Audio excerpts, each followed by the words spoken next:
Monday na Monday. Monday, New Year na New Year. Thank you again, Ate Gretch, Tita Sean, and Boss Pao. Here you got the Oklahoma City Thunder's 15th win in a row, headlining today's NBA action.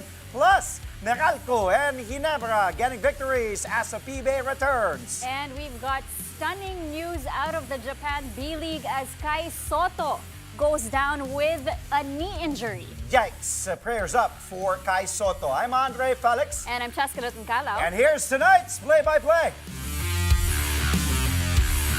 Ramiro, the show by Mamoy leaves it. Intermoves puts it on. Unbelievable. Gemma on the left side. Oh, pass! Stuck in another one. Bakunas rejecting Espejo for the win.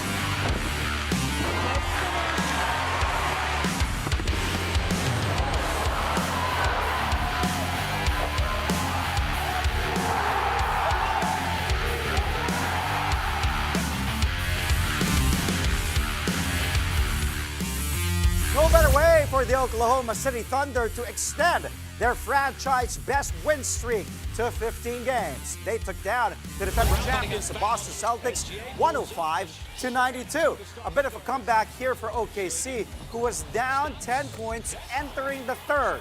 They went on a 29-12 run in the fourth quarter to eventually seal the victory over the Seas. That man right there is a bad man. Shai Gilgeous-Alexander was just on MVP mode once again as he tallied 33 points, 11 rebounds, and 6 assists. But it was OKC forward Lou Dort who provided the heroics in the payoff period, scoring 11 of his 14 points, including 3 triples. The Thunder remain undefeated in the regular season since December 1 of 2024. Now the record stands at 30 wins and just 5 defeats. The Celtics settled for 26 victories and 10 setbacks. After the game, SGA and Dort spoke about their hot second half. Like when we're going on those runs, it just feels like we're out there by ourselves and we're just executing the game plan, sharing the ball offensively, being aggressive, and whether the ball's going in or not, it's a good feeling. But yeah, when those things are happening, like the other team is like the back of our minds. Like we're just worried about ourselves, what we're trying to get into the game. We're executing at a high level, and because of that, we're good offensively, and we're rolling, and the energy's high, especially when we're at home. We had to finish the game. Sigma runs, they make their run, we make our run. It got to a close game, so we just had a stack possession, and it went our way. Felt like we just had to be a little bit more physical compared to the first half. We weren't small ball a little bit, it kind of helped, but we just had to compete and be a little bit more physical. That was it. I felt like it was a little too comfortable in the first half, and wish we just turned up the energy in the second half, and it went well for us. The Cleveland Cavaliers make their own win streak reach double digits as they get their 10th straight win at the expense of the struggling Charlotte Hornets. It seemed like another day in the office for the league-leading Cavs. They had a 15-point lead at halftime and finished the game with the right amount of focus and energy to stay ahead till the final buzzer, 115-105. This time, it was point guard Darius Garland who led the charge after dropping a game-high 25 points. Big man Jarrett Allen added a double-double of 19 markers and 11 rebounds. For the knockout blow, Donovan Mitchell scored 17 of his 19 markers in the second half. The Cavs' 10 straight wins were all by double digits, which is a franchise record. They now top the league with 31 wins against just 4 losses. The Hornets have gone 1-18 since November 23 and are now down to 7 victories and 27 defeats. Mitchell and Cavs head coach Kenny Atkinson shared their thoughts on the lad's latest milestone. It's our maturity. It's our, focus. I was really worried about this game. We just said we got to bed 6 and 5:30 in the morning, 6 in the morning. You got that next day, but it's not it's not like a normal day. So I was really pleased to see how they reacted, and we did it on the defense. Like, we started with our defense. We didn't make shots tonight like we usually do, but our defense was good. We were locked in defensively. My biggest thing out of the road trip was just, like I said, to see how we continue to get better, whether they result through wins or losses.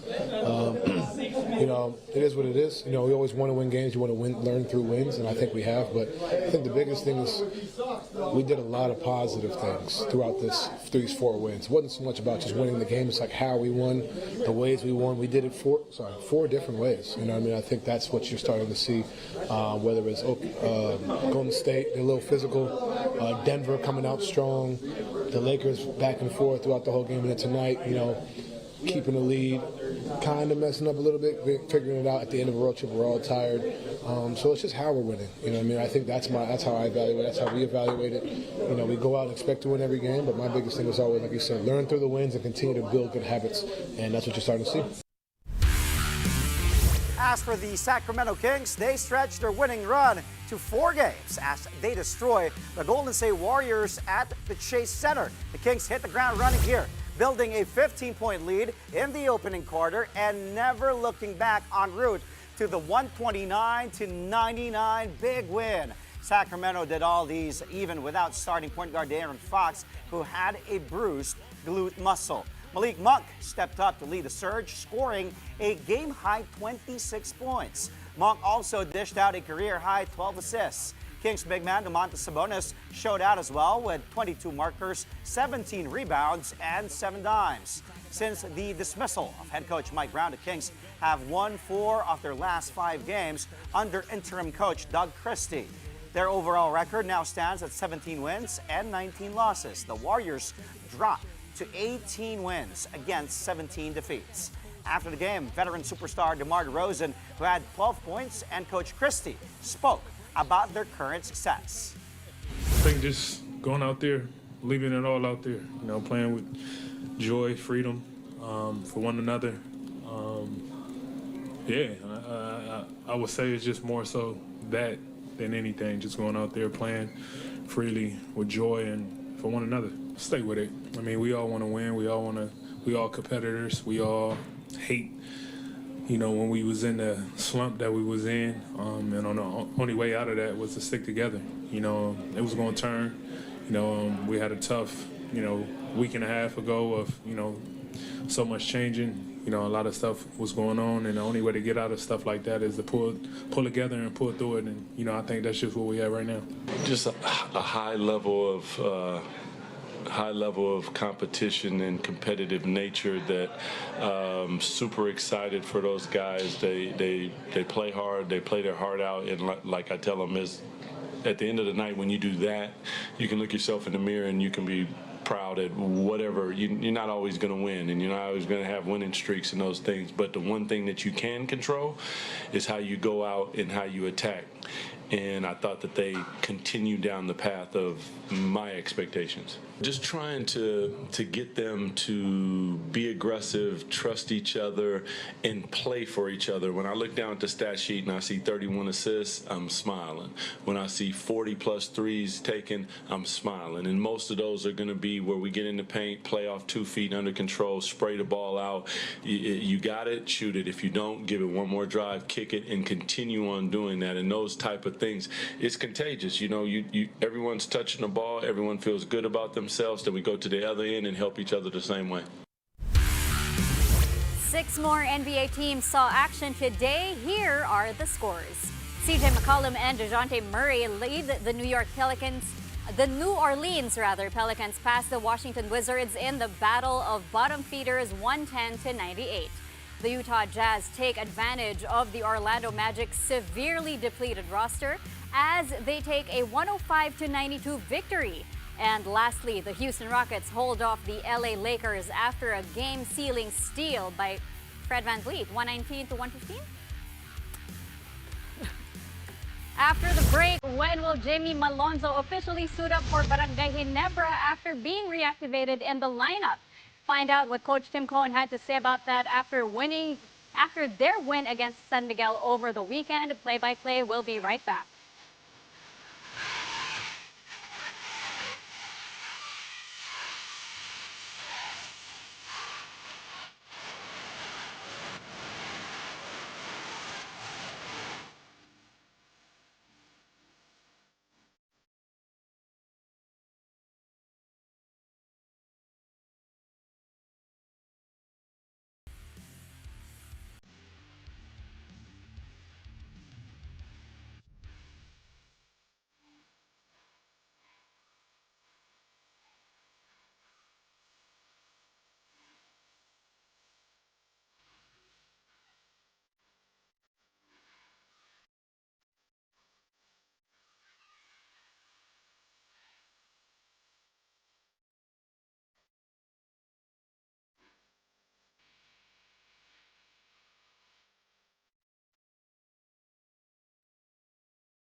Welcome back to Play-by-Play only here on One News. Worrying news for Gilas Pilipinas fans as big man Kai Soto suffered a knee injury yesterday in the Japan B-League. It happened just over 3 minutes into the first quarter. Soto attempted a shot in the paint but collapsed to the floor after his left knee bent awkwardly here.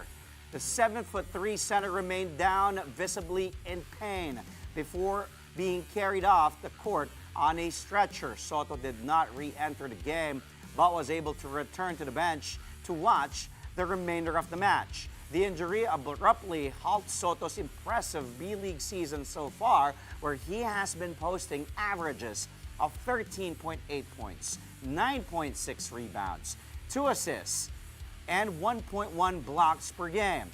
Now, if the injury proves to be serious, the 22-year-old could miss a significant stretch of games, including Gilas Pilipinas' FIBA Asia Cup qualifiers matchups against Taiwan on February 20 and against New Zealand on February 23rd. In Soto's potential absence, Gilas may rely on its big man rotation, which includes Junmar Fajardo, Japet Aguilar, Mason Amos, Carl Tamayo, and Kevin Kiambao to fill the void. Meantime, the Barangay Ginebra San Miguel Gin Kings are taking their time waiting for swingman Jamie Malonzo's return. Head coach Tim Cohn did not give any timeline for the eventual comeback of the Gilas Pilipinas mainstay, but says he's healthy as of now. Cohn says what holds Malonzo back from suiting up is that he's not yet in game shape. Malonzo had spent the last 9 months rehabbing his injured calf. Speculation that he would return against the San Miguel Beermen came up when he was reactivated in the roster. But Malonzo appeared in street clothes come game time. Here's Coach Tim talking about Malonzo. Depends on how he practices over the next 2 days. He's healthy, he's ready to go, but he's not in the proper true game shape yet. He's not in proper rhythm to play, and so he needs, he's could be any game. He's cleared by the trainers, but now it's about really getting into game shape for him. And we don't want him to go in and not be in shape and then have risk injury again, so we want to make sure he's in 100% shape before he comes back. Coach Tim praised his team's defense in their 93-81 win against their sister team San Miguel on Sunday. Ginebra was able to limit SMB to their lowest output this Commissioner's Cup and the third lowest by any team so far. Cohn also praised newly acquired big man Troy Rosario for leading the way on both ends. Rosario finished with a game-high 22 points to go along with 10 rebounds, his best offensive performance yet as a Gin King. The win is Ginebra's second straight, improving their record to 5-2.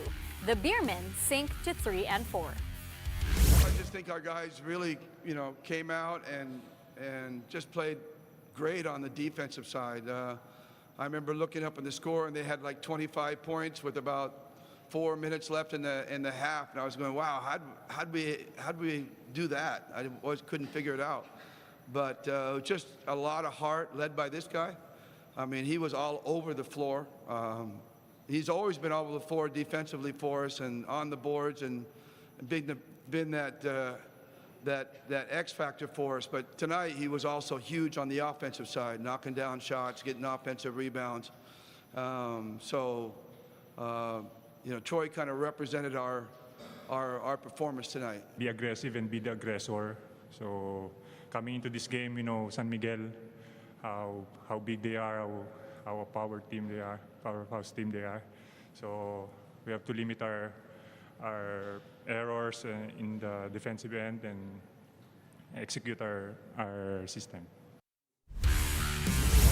Defense was also key in Meralco Bolts' crucial win against guest team Eastern last night. The Bolts rode on Akil Mitchell to score an 88-83 win and open the year on a high note. Mitchell dropped a game-high 31 points, including 18 in the third quarter alone. The masked man also grabbed 14 rebounds to go with 5 assists and 7 steals. The 32-year-old import got local support from Bonquinto, who finished with 16 markers, including 3 for 3 from beyond the arc. This snaps Meralco's 2-game skid and improves their win-loss record to 4-2. Eastern could not shake off the rust after a lengthy break and drop to 6-3. Here are Mitchell and Meralco head coach Luigi Trillo talking about the dub. We did enough to win. It was a grind-out win. Still things to improve on. We missed, I think, 19 free throws. We knew they'd come back sa third. They had 31 points, but I think we did enough to hold the fort and get this W. If you take a page of looking at other teams, Rainer side played them very well. You know, sanayang Rainer side sa zoom action that they run. You're not playing dirty, but you're playing physical and showing toughness. I thought our guys were tough today, like chasing off screens, you know, bigs having to stay high and execute our pick and roll defense and then having to move back and defend. Honestly, it just felt like getting into a little bit of a rhythm coming off of the break. You know, I'm used to playing every few days, and here, you know, you get long stretches of time off. So I think the first half I was seeing things that I could take advantage of, and in the second half, they didn't make really any adjustments, so I just tried to exploit it. My teammates saw it as well, and they called it out and just kept giving it to me. The Phoenix Fuel Masters are looking to turn things around to start the year, but they remain wary of the unpredictable Terra Firma Jeep, who are also looking for a breakthrough win this Commissioner's Cup. The two teams clash at 5 in the afternoon when the PBA resumes action tomorrow. Then at 7:30 p.m., the Meralco Bolts head back to the court after a quick layoff. They will try to get a follow-up to their first win in 2025, but in their way are the TNT Tropang Giga, who are coming off a long holiday break. Both games will be at the PhilSports Arena in Pasig, but you can also catch them live on PBA Rush, RPTV, and the Pilipinas Live app. Pausing for a quick one, but after that, the Chicago Bulls are set to celebrate one of the most iconic players in franchise history, Derrick Rose.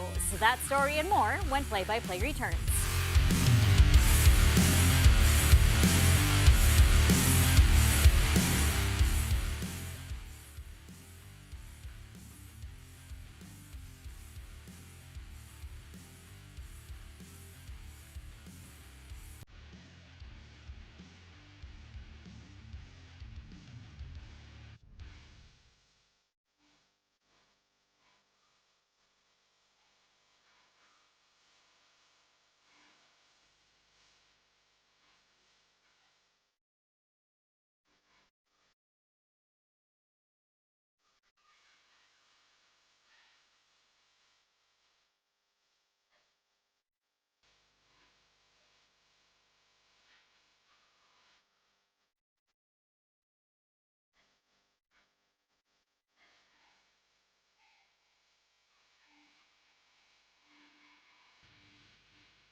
Welcome back. You're watching Play-by-Play on One News. Filipina tennis star Alex Ayala is already reaching new heights in 2025. Ayala climbed to a career-high world number 138 in the Women's Tennis Association rankings, moving 5 places above her previous best of world number 143. The 19-year-old also jumped 9 spots from her year-end ranking of world number 147, which was released on December 30, 2024. This significant surge follows Ayala's impressive performance at the WTA 125 Canberra, where she reached the semifinals, her first ever Final Four finish in a WTA event. Now, Ayala sets her sights on another goal she has yet to achieve, breaking into the main draw of a Grand Slam. Last year, Ayala reached the final qualifying round multiple times but narrowly missed out on advancing. Her quest begins again tomorrow as she faces Croatia's Jana Fett in the first round of the Australian Open qualifiers. The match is set for 7 a.m. Manila time.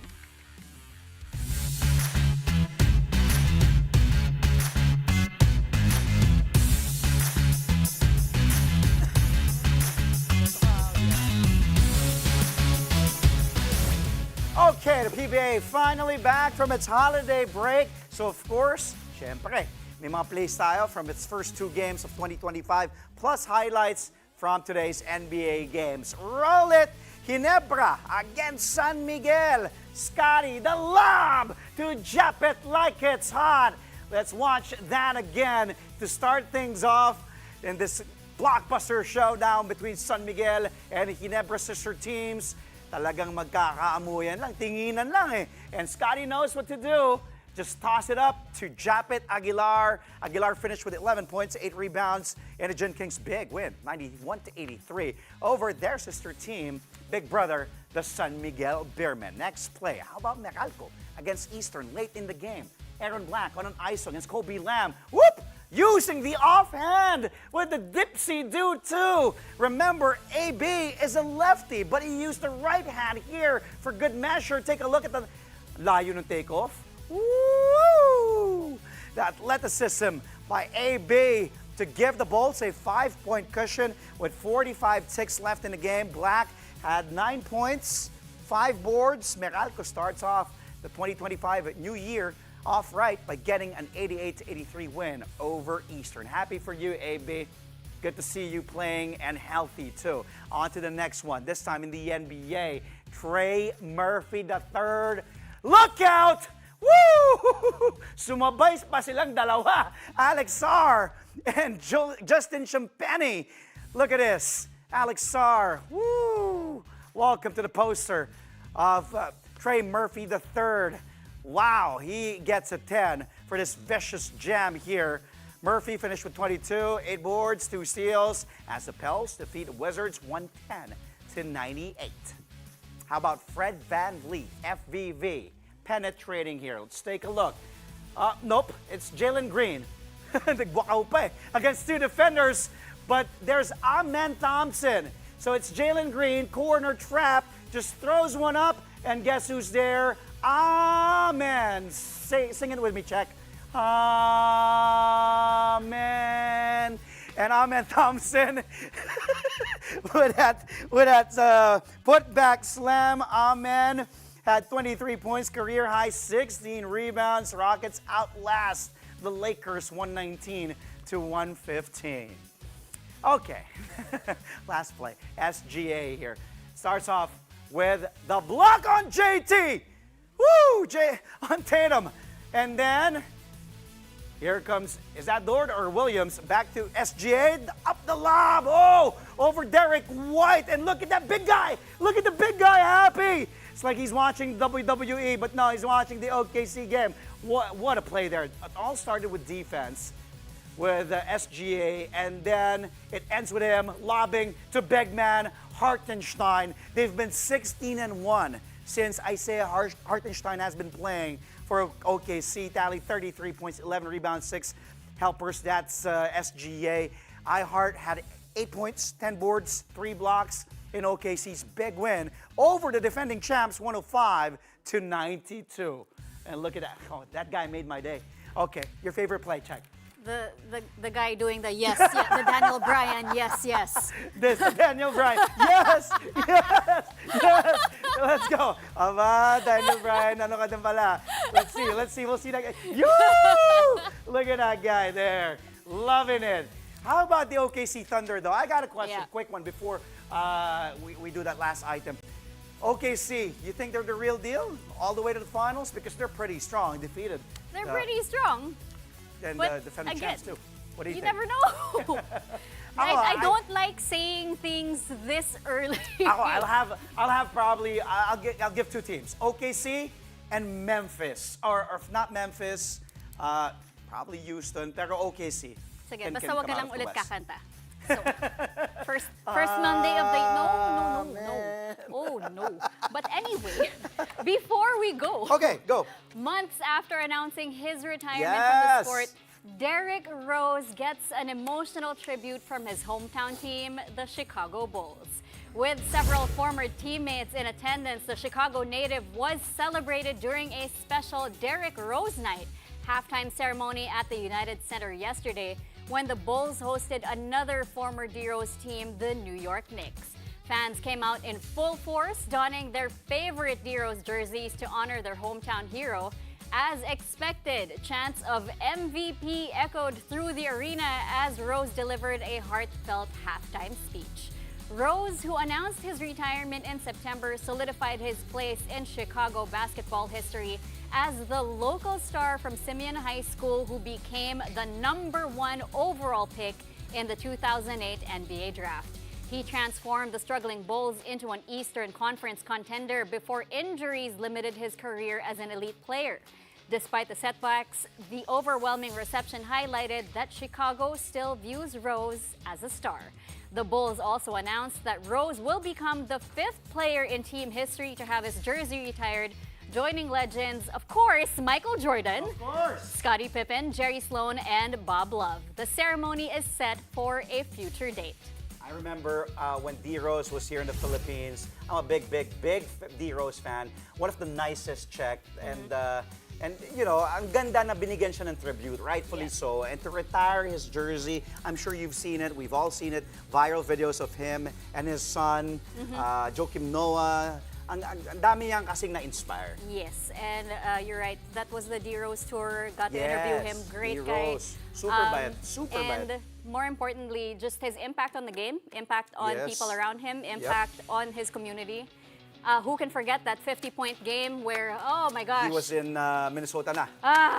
The tears that fell.